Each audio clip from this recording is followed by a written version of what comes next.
All right. Appreciate everyone for joining us for Coach Smith's weekly press conference. We'll start with an opening statement and then we'll open up to questions. Hello, everyone. I thought our guys played really hard on Saturday. At one point, we were down 13 points to the number 2 team in the country in the second half, and we battled back. The effort was there from start to finish. The guys played really hard.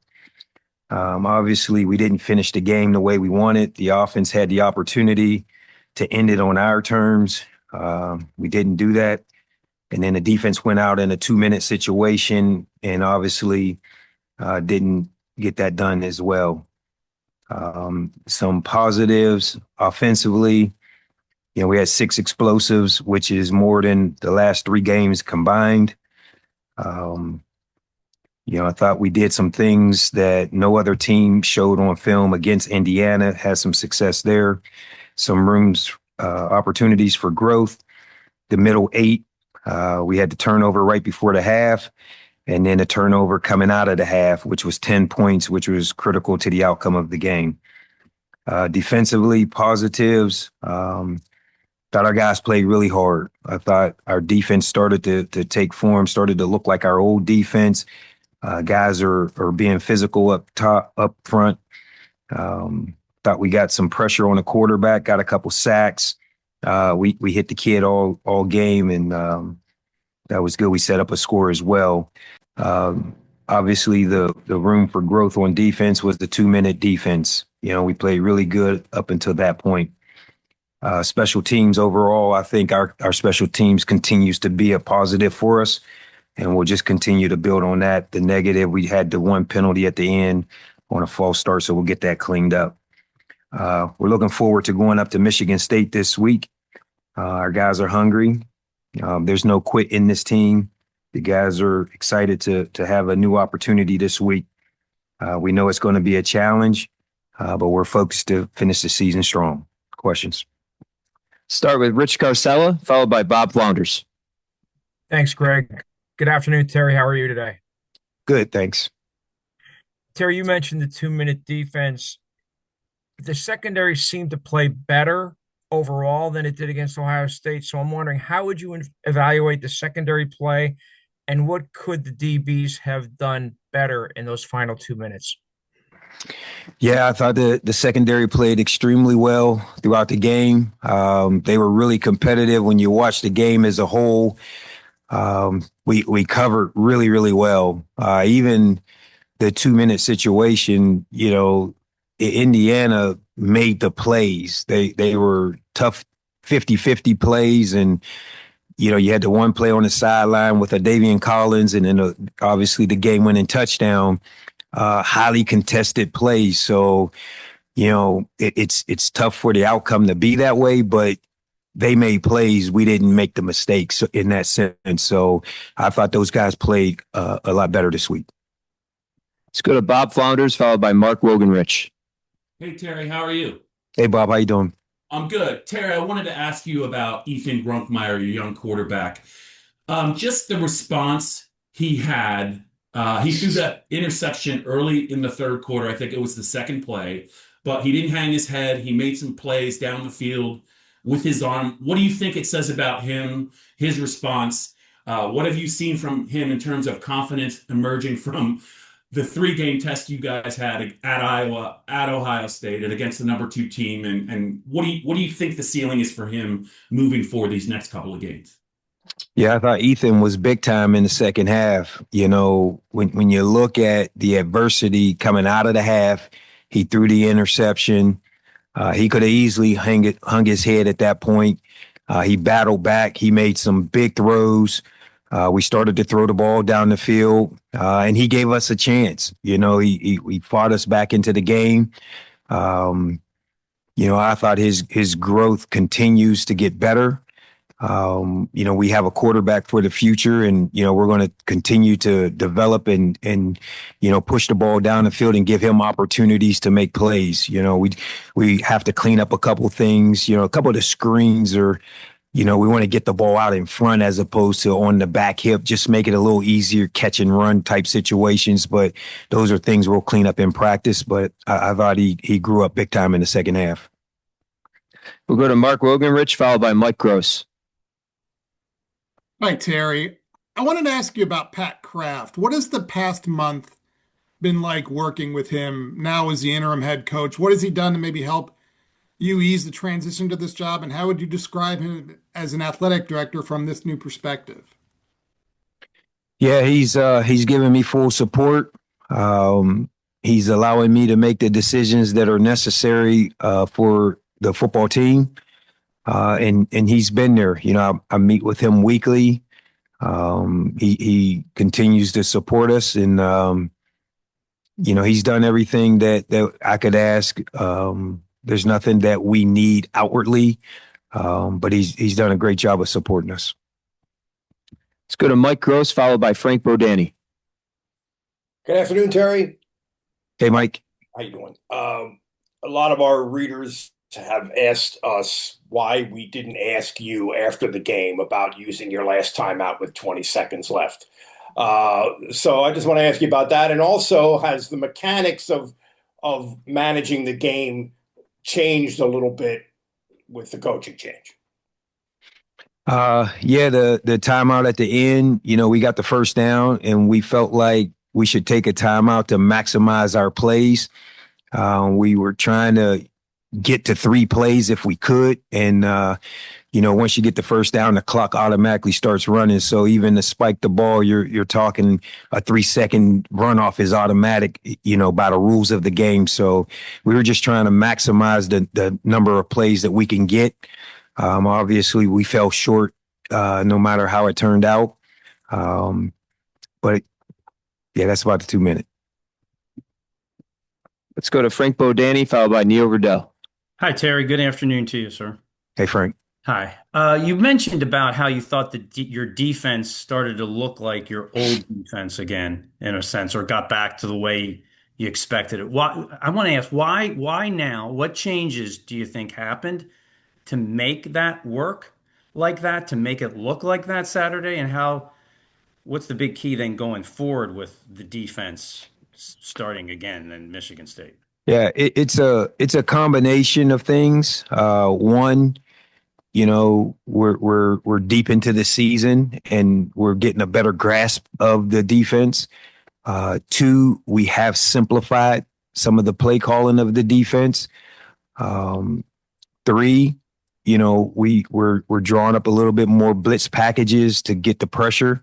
And our guys are playing a little bit faster and a little bit looser. And you saw on Saturday, they looked like the old Penn State defense. They got after it. They were having fun. We got 3 sacks and a bunch of pressures. We have to turn a lot more of those pressures into true sacks. That kid was elusive on Saturday.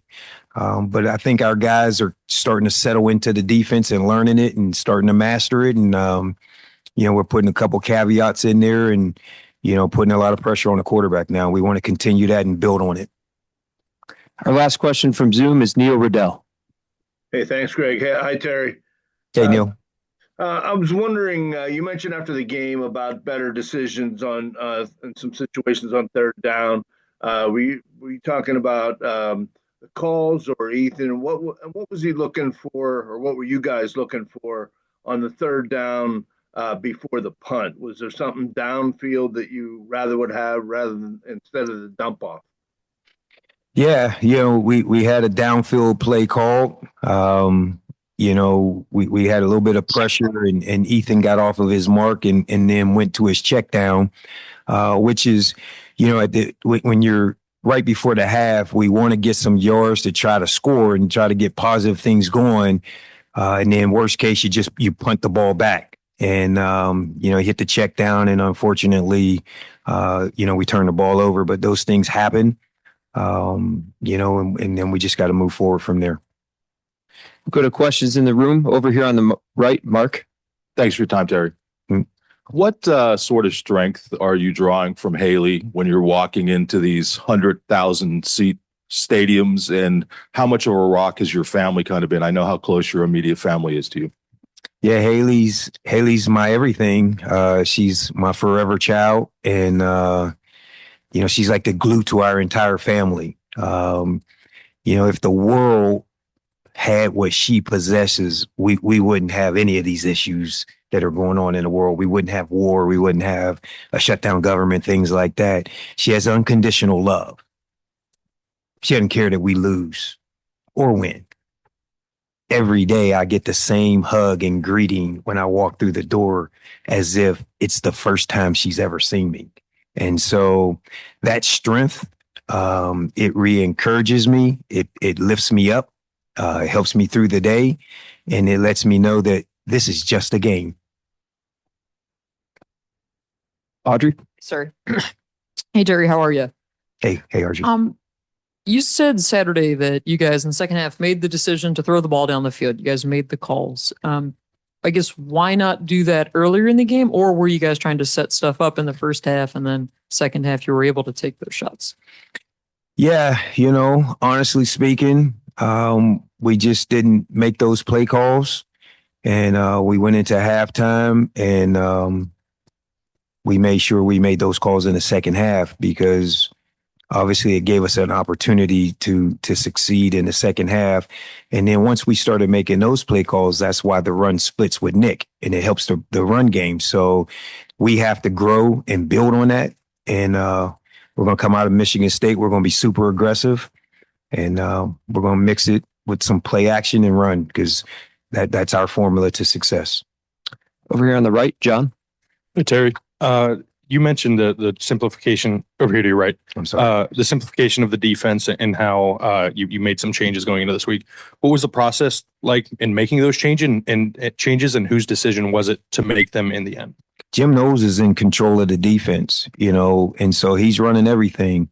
We have conversations, some things that I would like to see, and, just some points that, to try to hit home. But he's in control of the defense. And, as we talk through things and we talk about our personnel and we talk about trying to get our young guys involved, we know that the young guys can't run the whole playbook. So we have to simplify for those guys to have success. Alex Tash is in the game at the very end.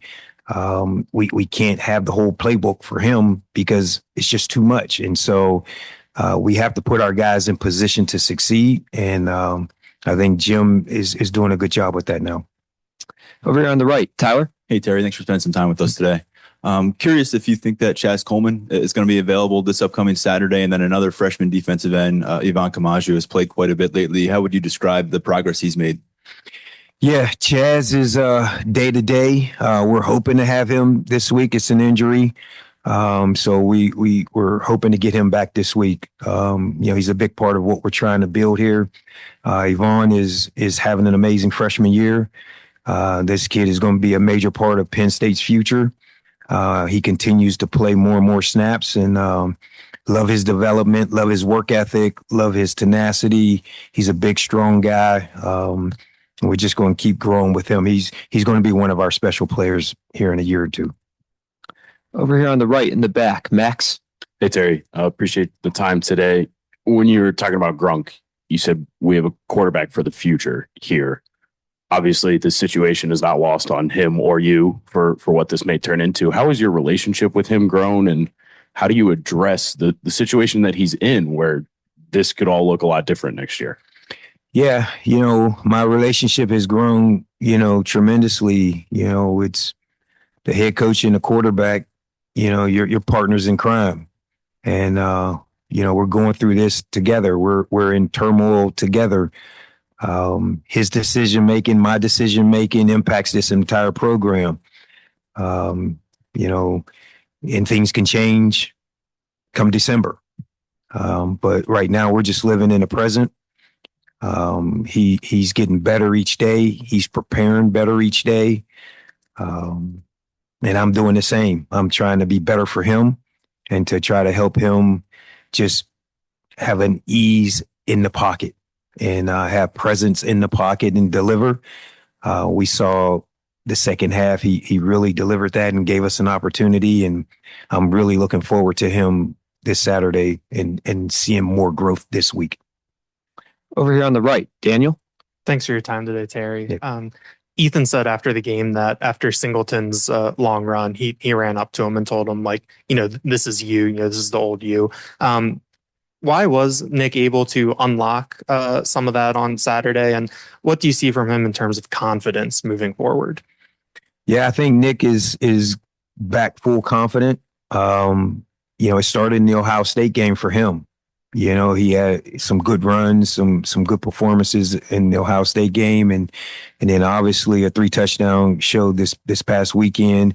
Hopefully we have the old Nick back, for this week. So we're going to continue to try to get him the football, as well as Katron. Last week I think I mentioned maybe to you guys, the goal was to get those guys the ball 35 times. We got them 36 touches, and it gave us a chance for victory. This week we want to be 30 plus opportunities for those two. And if those guys are touching the ball, we got a great chance at victory. If they're not touching the ball, who knows what the outcome's going to be, but they're our 2 best offensive players, and we're going to continue to focus on those guys touching the football.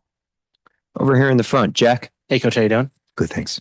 So looking towards Michigan State and Nebraska, both their quarterbacks have a combined 2 starts this season. What are some of the unique challenges of preparing for a quarterback that hasn't had a lot of film, at least at the collegiate level? Yeah, we're worried about this kid from Michigan State. We're just trying to dig up some film on him.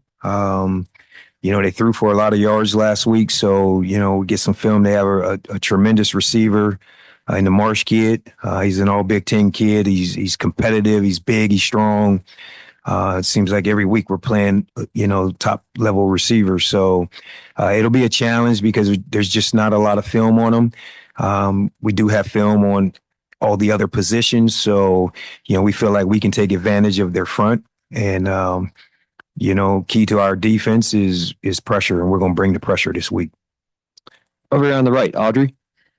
Terry, Max asked you a little bit earlier about, kind of the future and some of these guys. Are you or do you have conversations with them about, hey, what are you thinking? Do you plan to be here next year? Because I know James would always, late in the year, like they would have that dialogue with younger guys and that kind of thing. Have you worked that into your already busy schedule, or is that kind of something that you'll get to in the next couple of weeks? I've had some conversations with some players, just talking about the future and what their plans are.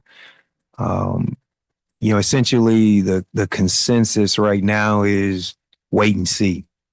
We don't know. It depends on who this new head coach is, and then decisions are going to be made from there because, whoever that coach is, their style of play, right? What type of defense is he going to bring in? What type of offense is he going to bring in?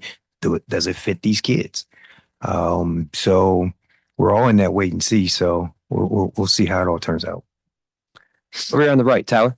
Terry, last week you said to expect to see more of Kobe Howard. We did see that. He made a couple catches. How would you evaluate his performance with some extra run out there, and maybe what it means for the next few games as you close out the season with him as a freshman? Yeah, I was pleasantly surprised. He's a better blocker than I anticipated, which is a good thing, which means he can be a every down type of receiver. He's super competitive. I love Kobe. We played him more plays and he doubled his catches in the game. So he went from 1 to 2. But he's competitive. So we're going to continue to push him forward and try to get him more opportunities. Trevor had a really big game for us, and we really needed that. And we want to continue to, in that receiver room, someone step forward each week and deliver a game like Trevor did last week. Middle right, John. Hey, Terry, you talk about the future conversations with the players and everything. What do you tell them about your future and what, the future holds for you? And are you interested in a potential role here that maybe isn't on the field coaching and is more, general manager type of role, off the field type of stuff? Yeah. We have real conversations. James used to say, I'm the truth teller in the building. And so when when the guys come up and ask me about my future, the truth is I don't know. I'm just like them. I don't know. No one's giving me confirmation to say, hey, you're going to be here. So, again, we live in the moment. So I'm the head coach right now. And so I'm making these decisions. I love Penn State. I would examine any position to stay at Penn State. But my concern right now is how do we beat Michigan State? Got time for two more questions. On the right, Daniel.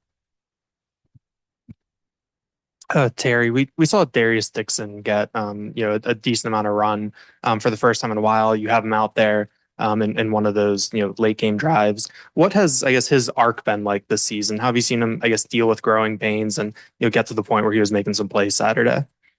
Yeah, Darius has always been a playmaker. At some point earlier in the season, freshmen kind of hit walls at points. He hit a wall and that kind of slowed down his progress a little bit, but he's back on track now. He's a guy that's going to continue to play the rest of the season. He just seems when he's out there, he makes plays and he delivers.